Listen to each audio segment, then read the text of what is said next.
नमस्कार साथियों, मैं उमेश कुमार आप सभी का हमारे इस द्रोणा पीसीएस के यूट्यूब प्लेटफॉर्म पर स्वागत करता हूं। मैं आशा करता हूं आप सब ठीक होंगे, अच्छी तरह से तैयारी कर रहे हैं। हम बात कर रहे थे राजस्थान के भूगोल के बारे में। हम राजस्थान के भूगोल में अपनी यात्रा को राजस्थान के भौगोलिक वर्गीकरण तक संपन्न कर चुके थे। अब आगे चल रहे हैं जलवायु की ओर। हम देखने वाले हैं राजस्थान की जलवायु। हमने कल के सेशन में राजस्थान की जलवायु को प्रारंभ किया। राजस्थान की जलवायु को कल के सेशन में हमने प्रारंभ किया था। इसमें हमने जलवायु के कुछ टर्म्स के बारे में देखा, जलवायु को प्रभावित करने वाले कारक के बारे में देखा, जलवायु क्या होती है उसके बारे में देखा और मोटा मोटा जलवायु का वर्गीकरण भी किया था। हमने जलवायु का जब वर्गीकरण किया था तो हमने देखा था जलवायु को हम कई भागों में बांट करके पढ़ने वाले हैं।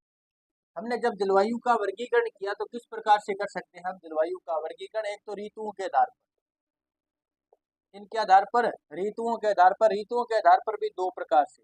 एक तो ऐसी ऋतु है जो भारतीय परंपरा के अनुसार चली आ रही है, भारतीय परंपरा के अनुसार जो ऋतुएं बांटी गई है भारतीय परंपरा के आधार पर।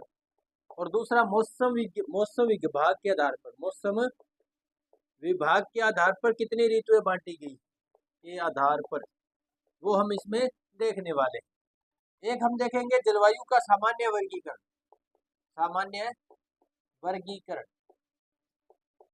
और एक हम देखेंगे इसका व्यक्तिगत वर्गीकरण में हम तीन व्यक्तियों के बारे में पढ़ने वाले हैं। कोपेन के बारे में पढ़ेंगे, त्रिवार्था के बारे में पढ़ेंगे और उसके बाद में पढ़ेंगे हम थर्नवेट के बारे में। तो इस प्रकार से हम राजस्थान की इस जलवायु का उपविभाजन कर सकते हैं। राजस्थान की इस जलवायु का विभाजन करेंगे जिसमें हम इसको इतने आधार पर पढ़ेंगे, ऋतुओं के आधार पर सामान्य वर्गीकरण में और व्यक्तिगत वर्गीकरण में इनका आगे उपविभाजन करते हुए देखते हुए चलेंगे किस प्रकार से ऋतु का विभाजन किया गया है, जलवायु को किस प्रकार से पढ़ा जा सकता है, आज हम इसमें देखने वाले हैं। तो मैं आशा करता हूँ आप सब मेरे साथ इस यात्रा में शामिल होने के लिए बिल्कुल तैयार है। हम इस जलवायु का लुत्फ उठाएंगे। तो अपनी नोटबुक अपने पास रखना, पेन अपने हाथ में रखना और साथ साथ नोट डाउन करते हुए चलना। तो शुरू करते हैं आज के सेशन को भारतीय परंपरा के आधार पर ऋतुओं के साथ। भारतीय परंपरा के आधार पर ऋतु, तो हम देखने वाले हैं ऋतुओं के आधार पर, जिसमें हम पहला क्या देखेंगे, भारतीय परंपरा के आधार पर ऋतुओं को कितने भागों में बांटा गया है, तो वो हम देखने वाले हैं। तो यदि हम इसकी बात करें कि भारतीय परंपरा के आधार पर ऋतु, तो इसको हम देखते हैं आगे। इसको आप नोट डाउन कर लिया होगा, तो शुरू चलते हैं आगे।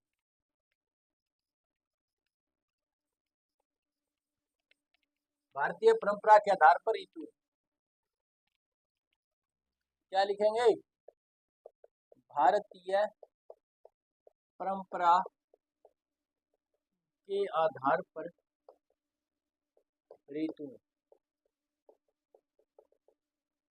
तो भारतीय परंपरा के आधार पर ऋतुएं जो हमारी परंपरा से चल रही आ रही है, हमारी पीढ़ियों के द्वारा जो निर्धारित की गई है, जो पुराने समय से अभी तक चली आ रही हैं, वो कौन कौन सी ऋतुएं हैं। तो इस प्रकार से हम ऋतुओं को कितने भागों में बांटते हैं, तो भारतीय परंपरा के आधार पर ऋतुओं को 6 भागों में बांटा गया, 6 भागों में बांटा गया है, 6 भागों में बांटा गया है। देखो एक वर्ष में कितनी महीने होते हैं, तो 12 महीने होते हैं। तो इनके आधार पर एक ऋतु के लिए कितने महीनों का समय रखा गया है, तो 2 माह का। कितने माह का? 2 माह का। ये जो माह है, जिस माह के आधार पर इनको बांटा गया है, ये भारतीय माह है। भारतीय माह है। कौन कौन से भारतीय माह जिसे हम पढ़ते हैं? चैत्र, वैशाख, ज्येष्ठ, आषाढ़, ये जो अपने पढ़ते हैं, इनके आधार पर इनको बांटा गया है। तो देखते हैं कौन कौन सी ये 6 ऋतु है, जिनके नाम से, जिनके माह की भी देखेंगे, अंग्रेजी महीने भी देखेंगे और भारतीय महीने भी देखने वाले हैं कौन कौन से हैं। तो उसमें पहला ही है, कौन सा है? बसंत ऋतु। एक ऋतु जिसका नाम क्या है? बसंत ऋतु। तो ऋतु को कितने भागों में बांटा गया? भारतीय परंपरा के आधार पर ऋतु को 6 भागों में बांटा गया है। जिसमें पहली कौन है? बसंत ऋतु, जिसका समय क्या है? चैत्र वैशाख। चैत्र और वैशाख, चैत्र वैशाख। तो चैत्र वैशाख के माह में कौन सी ऋतु रहती है? तो बसंत ऋतु रहती है। यदि इसका अंग्रेजी महीनों के आधार पर देखेंगे तो मार्च अप्रैल हो जाएगा। कौन हो जाएगा? मार्च अप्रैल। मार्च से अप्रैल तक का ये समय होता है। उसके बाद में ऋतु आती है ग्रीष्म ऋतु। ग्रीष्म ऋतु ये कब रहेगी? तो ज्येष्ठ और आषाढ़। ज्येष्ठ आषाढ़, हम इसे मई जून भी लिख सकते हैं। अंग्रेजी माह कौन से हैं? तो मई जून का माह है। उसके बाद में आती है वर्षा ऋतु। वर्षा ऋतु कब आती है? तो श्रावण और भाद्रपद। माह कौन सा? तो जुलाई अगस्त। जुलाई अगस्त। इसके बाद आती है शरद ऋतु। शरद ऋतु जो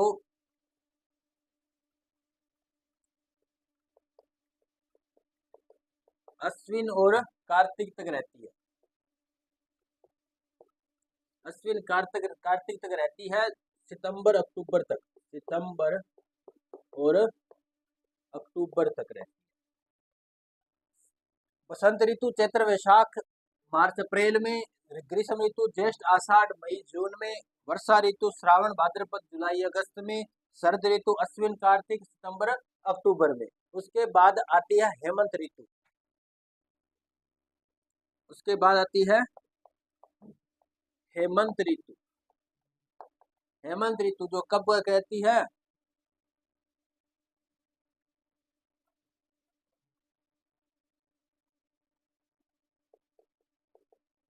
मार्गशीर्ष और पोष तक रहती है। मार्गशीर्ष पोष तक रहती है, नवंबर दिसंबर। नवंबर दिसंबर तक। कब कब रहती है? मार्गशीर्ष और मार्गशीर्ष पोष। हिंदी माह कौन से? मार्गशीर्ष और पोष माह। और अंग्रेजी माह कौन से है? नवंबर दिसंबर तक। कौन सी ऋतु रहती है? हेमंत ऋतु। इसके बाद आती है शीत ऋतु। शीत ऋतु जो कब रहती है? माघ और फाल्गुन में। हिंदी माह कौन से? माघ और फाल्गुन। अंग्रेजी माह कौन से? तो जनवरी फरवरी। जनवरी और फरवरी। उसके बाद वापस फिर कौन शुरू हो जाती है? बसंत ऋतु। इस प्रकार से भारतीय परंपरा के आधार पर ऋतुओं को 6 भागों में बांटा गया है। कौन कौन सी है? बसंत ऋतु कब रहती है? हिंदी माह कौन से है? तो चैत्र वैशाख माह। मार्च अप्रैल अंग्रेजी माह से प्रारंभ होती है बसंत ऋतु। ग्रीष्म ऋतु कब से प्रारंभ होती है? तो ज्येष्ठ और आषाढ़ में रहती है, मई जून के महीने में। वर्षा ऋतु, देखो बसंत ऋतु का मतलब क्या है? ऐसा समय जब ना तो ज्यादा गर्मियां पड़ रही हो, ना ही ज्यादा सर्दियां पड़ रही हो। सर्दियों के जाने का समय है, गर्मियों के आने का समय है। सर्दियों के जाने का और गर्मियों के आने का समय है। ये वो समय है जिस वक्त क्या होता है, जो खरीफ की फसलें होती है उनकी बुआई प्रारंभ हो जाती है और रबी की फसलों की कटाई लगभग पूरी हो जाती है इस माह में। चैत्र वैशाख माह में जो रबी की फसलें उनकी कटाई होती है और खरीफ की फसलों की बुआई प्रारंभ हो जाती है। ग्रीष्म ऋतु जब क्या रहती है? गर्मियां रहती है। गर्मियां अपनी चरम सीमा पर चली जाती है इस ज्येष्ठ और आषाढ़ माह में। ग्रीष्म ऋतु मई जून में, जिस वक्त तापमान राजस्थान के पश्चिमी भाग में, पश्चिमी राजस्थान में तापमान 50 डिग्री तक पहुंच जाता है। वो ऋतु कौन सी है? ग्रीष्म ऋतु है, ज्येष्ठ आषाढ़ माह में। ज्येष्ठ आषाढ़ माह में मई और जून अंग्रेजी माह है। उसके बाद आती है वर्षा ऋतु, क्योंकि गर्मियों का मौसम होता है। ये मानसूनी हवाओं को भारत की ओर लेके आता है। भारत की ओर मानसून की हवाओं को आकर्षित करता है, जिससे उसके बाद में वर्षा ऋतु प्रारंभ हो जाती है। और वर्षा ऋतु में यहाँ पर क्या होती है? वर्षा होती है। श्रावण और भाद्रपद का ये माह होता है जब वर्षाएं होती है। तो इसके बाद से कहा जाता है, राजस्थान में जैसे वर्षा का आगमन होता है, वर्षा के साथ साथ त्योहारों का भी आगमन हो जाता है। फिर प्रारंभ, ये जो माह कौन सा होता है? जुलाई और अगस्त माह होता है। उसके बाद आती है शरद ऋतु। ये जो शरद ऋतु है, इसका मतलब ये है कि इसमें क्या होती है? दिन में तापमान ज्यादा होता है, रात में तापमान कम रहता है। दिन में तापमान कैसा होता है? ज्यादा, रात को तापमान कम। दैनिक तापांतर, यहाँ इसका जो अंतर है वो बहुत ज्यादा होता है। सितंबर और अक्टूबर का ये माह होता है, इसमें एक ऐसी चिपचिपा सा मौसम बना रहता है, उमस का माहौल बना रहता है, आर्द्रता ज्यादा होती है। उसके बाद आती है हेमंत ऋतु, जिसके हम कह सकते हैं जैसे सर्दियां प्रारंभ होने वाली हो। सर्दियां प्रारंभ होने वाली हो, हम रात को जब सोते हैं तो ये कहते हैं कि अब हमें कुछ ओढ़ना पड़ेगा, यानी कि बिस्तरों की जरूरत प्रारंभ हो जाती है। हेमंत ऋतु प्रारंभ हो गई। ये जो मार्गशीर्ष और पौष माह है होते हैं, ये हिंदी माह कौन सा, मार्गशीर्ष और पौष माह है, और अंग्रेजी माह कौन से है, तो नवंबर दिसंबर। इसके बाद आती है शीत ऋतु। शीत ऋतु का मतलब होता है फुल कड़ाके की ठंड पड़ रही है, कड़ाके की ठंड पड़ रही है, हम कहते हैं जाड़ा पड़ रहा है, जाड़ा। तो वो जाड़ा कब पड़ता है, इस शीत ऋतु में पड़ता है। माघ और फाल्गुन माह होते हैं, और जनवरी फरवरी ये अंग्रेजी माह है। तो इस प्रकार से हम भारतीय परंपरा के आधार पर ऋतुओं को 6 भागों में बांट सकते हैं। अब हम देखने वाले हैं मौसम विभाग के आधार पर। यह तो है भारतीय परंपरा के आधार पर। अब हम देखेंगे मौसम विभाग के आधार पर ऋतुओं को कितने भागों में बांटा गया। तो इसका आप स्क्रीनशॉट ले सकते हो, यदि आपने साथ साथ ड्रॉ कर लिया है, लिख लिया है, तो बहुत अच्छा है। अब हम इसका आगे देखेंगे कि मौसम विभाग के आधार पर ऋतुओं को कितने भागों में बांटा गया है। आपने वो गाना सुना होगा, एक वर्ष के मौसम चार, है ना। मौसम चार का मतलब भारतीय परंपरा के आधार पर ऋतुओं को कितने भागों में बांटा गया है, 4 भागों में। मौसम विभाग के आधार पर, मौसम विभाग के आधार पर ऋतुएं, मौसम विभाग के आधार पर क्या पढ़ने वाले हैं, ऋतुएं पढ़ने वाले हैं। तो मौसम विभाग के आधार पर ऋतुएं कितने भागों में बांटी गई है, तो 4 भागों में, 4 भागों में बांटी गई है। किनको, तो ऋतुओं को मौसम विभाग के आधार पर 4 भागों में बांटी गई है। कौन कौन से 4 माह, 4 भागों का मतलब 12 महीने हैं। तो एक ऋतु कितने महीने तक रहेगी, 3 माह तक रहेगी। कितने माह तक रहेगी, 3 माह तक रहेगी। तो इसको हम देखने वाले हैं, कौन कौन सी ऋतु है, कितने कितने माह में रहती है, वो सारा इसमें हम देखने वाले हैं। तो पहली ऋतु आती है ग्रीष्म ऋतु। ग्रीष्म ऋतु जो मध्य मार्च से प्रारंभ हो जाती है और मध्य जून तक रहती है, मध्य जून तक रहती है। उसके बाद में फिर वर्षा ऋतु प्रारंभ हो जाती है। तो ग्रीष्म ऋतु कब से कब तक रहती है, मध्य मार्च से मध्य जून तक। मौसम विभाग के आधार पर है, किसके आधार पर है, मौसम विभाग के आधार पर। भारतीय मौसम विभाग, इसका मुख्यालय कहाँ पे है, तो पुणे महाराष्ट्र में है, पुणे महाराष्ट्र में है। इसका विभाग, भारतीय मौसम विभाग का मुख्यालय कहाँ पे है, तो पुणे महाराष्ट्र में है, पुणे महाराष्ट्र में। दूसरी ऋतु प्रारंभ होती है वर्षा ऋतु। वर्षा ऋतु जो मध्य जून से लेकर के मध्य सितंबर तक चलती है, मध्य जून से मध्य सितंबर तक, मध्य जून से मध्य सितंबर तक कौन सी ऋतु रहती है, तो वर्षा ऋतु। उसके बाद फिर प्रारंभ हो जाती है शरद ऋतु। कौन सी ऋतु, शरद ऋतु। शरद ऋतु, इसे मानसून का प्रवर्तन काल भी कहते हैं। क्या कहते हैं, मानसून का प्रवर्तन काल भी कहते हैं। तो ये कब से कब तक, तो मध्य सितंबर से मध्य दिसंबर तक ये रहती है, मध्य सितंबर से मध्य दिसंबर तक कौन सी ऋतु रहती है, तो शरद ऋतु रहती है। इसके बाद में कड़ाके की ठंड पड़नी स्टार्ट हो जाती है, जिन्हें हम कहते हैं शीत ऋतु। क्या कहते हैं, शीत ऋतु कहते हैं। ये मध्य दिसंबर से मध्य मार्च तक रहती है, मध्य मार्च तक रहती है। तो इस प्रकार से भारतीय मौसम विभाग के आधार पर ऋतुओं को 4 भागों में बांटा गया है, ग्रीष्म ऋतु, वर्षा ऋतु, शरद ऋतु और शीत ऋतु।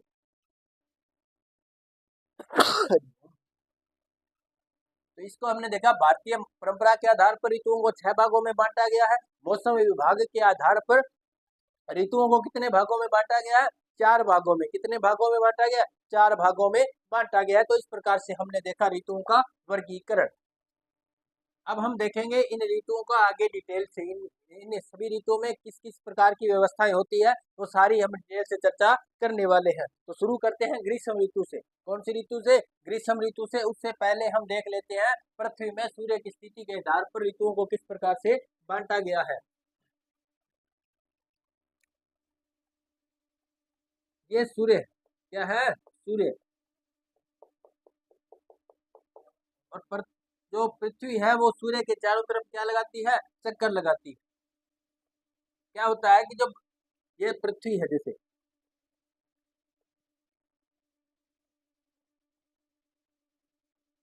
ये है भूमध्य रेखा और ये कर्क रेखा और ये मकर रेखा। अब देखो जो सूर्य के साथ बिल्कुल सामने कौन सी रेखा है, तो मकर रेखा है। कौन सी रेखा इधर, मकर रेखा। मकर रेखा मतलब ये तारीख कौन सी है, तो 22 दिसंबर। 22 दिसंबर। तो 22 दिसंबर को सूर्य कहाँ पे होता है, मकर रेखा पे होता है। कहाँ पे होता है, मकर रेखा पे। उसके बाद देखो जैसे ही सूर्य ये पृथ्वी सूर्य के चारों चक्कर लगा रही है, तो यहाँ पे जैसे ही सूर्य पृथ्वी आएगी, यहाँ पे जैसे ही पृथ्वी आएगी तो यहाँ पे बिल्कुल सीधा कहाँ पे चमकेगी, ये सूर्य जो है पृथ्वी के भूमध्य रेखा पर सीधा चमकेगा। तो भूमध्य रेखा पर सीधा कब चमकता है, तो 21 मार्च को। कौन सी तारीख को, 21 मार्च को। 22 दिसंबर के बाद कौन सी तारीख आएगी, 21 मार्च आएगी। 21 मार्च के बाद क्या होता है, ये जो सूर्य वापस कहाँ पे चमकने लगता है,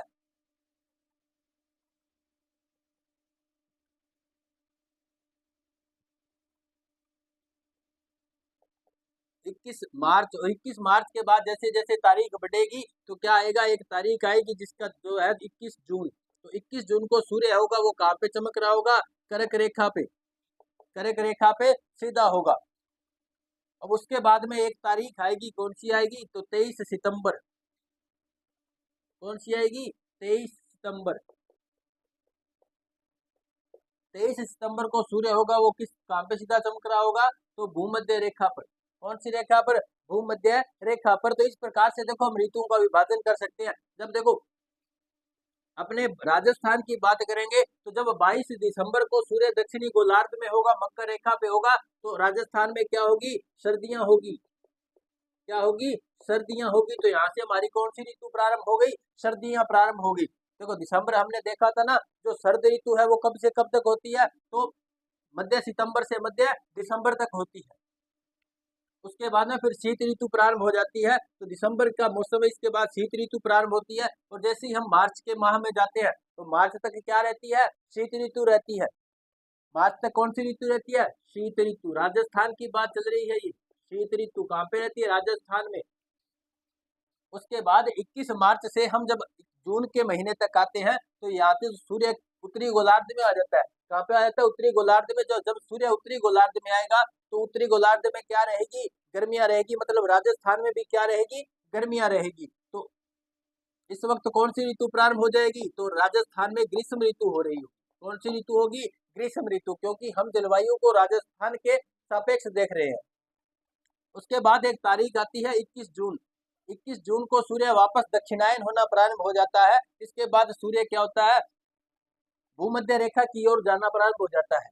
तो जैसे इसकी तरफ जाना प्रारंभ करेगा तो इस वक्त क्या होता है, ये ग्रीष्म ऋतु का जो मौसम होता है, इसके अंदर राजस्थान में निम्न वायु दाब का क्षेत्र बनता है। कैसा क्षेत्र बनता है, निम्न वायु दाब का, क्योंकि यहाँ पे तापमान बहुत ज्यादा हो जाता है, 50 डिग्री से भी ऊपर का तापमान चला जाता है। तो जैसे तापमान बढ़ेगा तो वायु दाब घटेगा। निम्न वायु दाब का जब क्षेत्र होगा तो दक्षिणी गोलार्ध से उठने वाली हवाओं को, मानसूनी हवाओं को अपनी तरफ क्या कर लेता है, आकर्षित कर लेता है। तो जैसे दक्षिणी गोलार्ध से हवाएं इस तरफ आएगी तो जैसे ही वो उत्तरी गोलार्ध में जैसे ही प्रवेश करेगी उसके बाद भारत के सापेक्ष आएगी। उस वक्त भारत में कौन सा महीना चल रहा होगा, तो जून चल रहा होगा। कौन सा चल रहा होगा, जून का महीना चल रहा होगा। और 1 जून को केरल के तट पर मानसून का क्या हो जाता है, प्रवेश हो जाता है। तो 21 जून के बाद लगभग पूरे भारत के अंदर कौन सी ऋतु प्रारंभ हो जाती है, वर्षा ऋतु। कौन सी ऋतु प्रारंभ होगी, यहाँ पे वर्षा ऋतु प्रारंभ हो गई। वर्षा ऋतु जैसे जैसे खत्म होगी एक तारीख आएगी 23 सितंबर। 23 सितंबर को सूर्य वापस कहाँ सीधा चमकता है, तो इस भूमध्य रेखा पर सीधा चमकता है। उसके बाद सूर्य दक्षिणी गोलार्ध में जाना प्रारंभ कर देता है। 23 सितंबर के बाद सूर्य का दक्षिणायन होना प्रारंभ हो जाता है, सूर्य दक्षिणी गोलार्ध में चला जाता है। जैसे जैसे दक्षिणी गोलार्ध में जाएगा तो यहाँ से कौन सी ऋतु प्रारंभ हो जाएगी, शरद ऋतु प्रारंभ हो जाएगी। कौन सी ऋतु प्रारंभ हो जाएगी, शरद ऋतु। इसे ही कहते हैं मानसून का प्रवर्तन काल। जिसे हम भारतीय भूगोल के सेशन के अंदर जब मानसून का सब टॉपिक हम पढ़ रहे होंगे उसमें अच्छी तरह से देखेंगे किस प्रकार से भारत में मानसून आता है, ITCZ क्या है, जेट हवाएं क्या है, उन सब के बारे में हम अच्छी तरह से बात करेंगे। अभी तो हमें इतना देखना है कि किस प्रकार से ऋतुओं का चक्र चलता है। इसे कहते हैं ऋतु चक्र। क्या कहते हैं इसे, ऋतु चक्र। ये ऋतु चक्र हम किसके सापेक्ष में देख रहे हैं, तो राजस्थान के सापेक्ष। राजस्थान में हम क्या देख रहे हैं, ऋतु चक्र को देख रहे हैं। यदि विश्व के सापेक्ष देखेंगे तो कभी वर्ल्ड जियोग्राफी के सेशन में हम इसके बारे में बात करेंगे। अब हम देख लेते हैं प्रत्येक ऋतुओं में इन सभी ऋतुओं में किस प्रकार की व्यवस्थाएं होती है, कैसा कैसा इसके अंदर माहौल होता है, वो सारा हम इसके बारे में अच्छी तरह से देख लेते हैं। क्या क्या विशेषताएं हैं प्रत्येक ऋतुओं की, तो उनके बारे में भी देख लेते हैं। शुरू करते हैं ग्रीष्म ऋतु के बारे में। पहली ऋतु कौन है, तो ग्रीष्म ऋतु। ग्रीष्म ऋतु कब से कब तक रहती है, तो मध्य मार्च से मध्य जून तक। मध्य जून तक कौन सी ऋतु रहती है, ग्रीष्म ऋतु रहती है। कौन सी, ग्रीष्म ऋतु रहती है। इस वक्त क्या होता है, जो सूर्य की स्थिति वो भूमध्य रेखा से भी नीचे की तरफ जाना प्रारंभ हो जाता है, भूमध्य रेखा से ऊपर की ओर आना प्रारंभ हो जाती है। सूर्य का क्या प्रारंभ हो जाता है, उत्तरायण प्रारंभ हो जाता है। क्या प्रारंभ हो जाता है, उत्तरायण प्रारंभ हो जाता है। इस वक्त क्या होता है, यदि हम राजस्थान में देखें,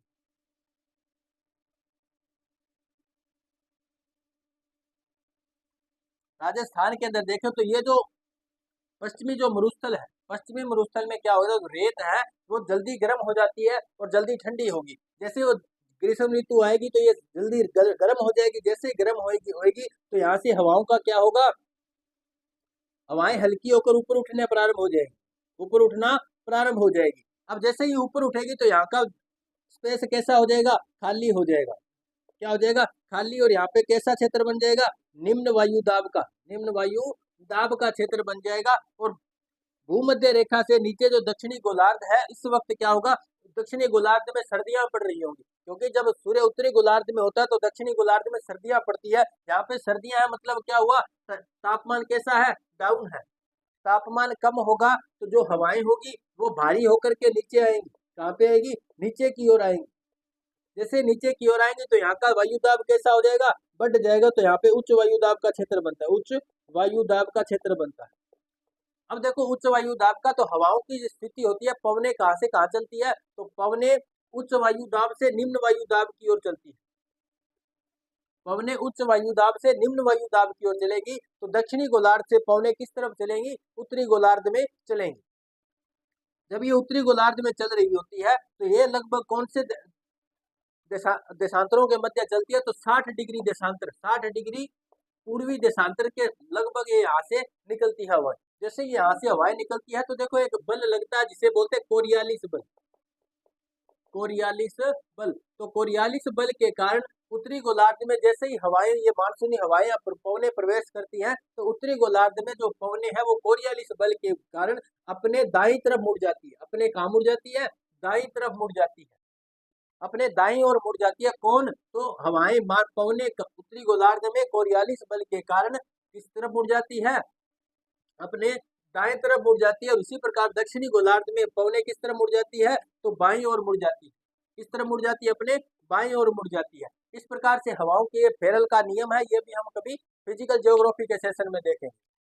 तो जब ये हवा इस तरफ मुड़ जाती है उसके बाद आता है यहाँ पे भारत, क्या आ जाता है, हमारा भारत आ जाता है। तो भारत में इस प्रकार से मानसून की हवाएं आती है और उसी मानसून का आगमन हो जाता है राजस्थान में।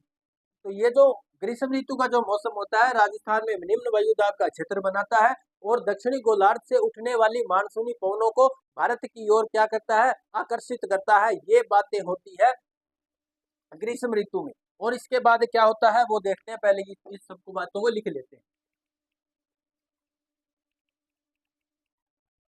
क्या लिखेंगे, राजस्थान में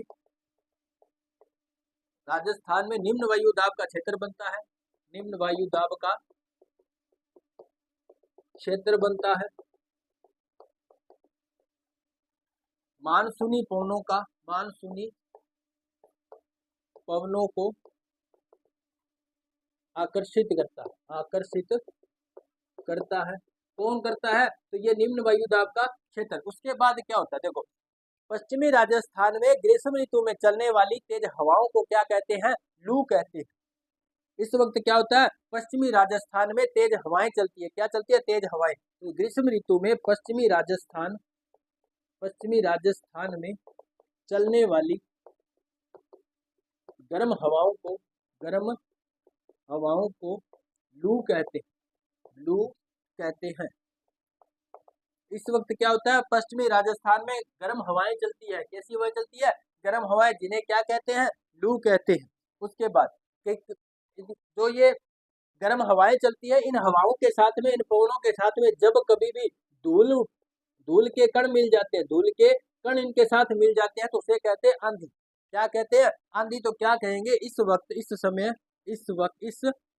समय पश्चिमी राजस्थान में, पश्चिमी राजस्थान में धूल भरी हवाएं चलती है, धूल भरी हवाएं चलती है, जिन्हें क्या कहते हैं? जिन्हें आंधियां कहते हैं, आंधियां कहते हैं।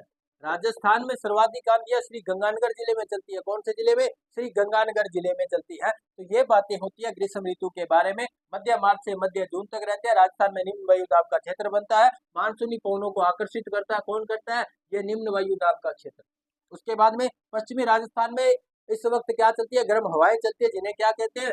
लू कहते हैं। कई बार इन हवाओं के साथ में धूल के कण भी मिल जाते हैं, तो उसे क्या कहते हैं? आंधियां कहते हैं। राजस्थान में सर्वाधिक आंधियां श्री गंगानगर जिले में चलती है। तो इस प्रकार से हमने देखा ग्रीष्म ऋतु के बारे में।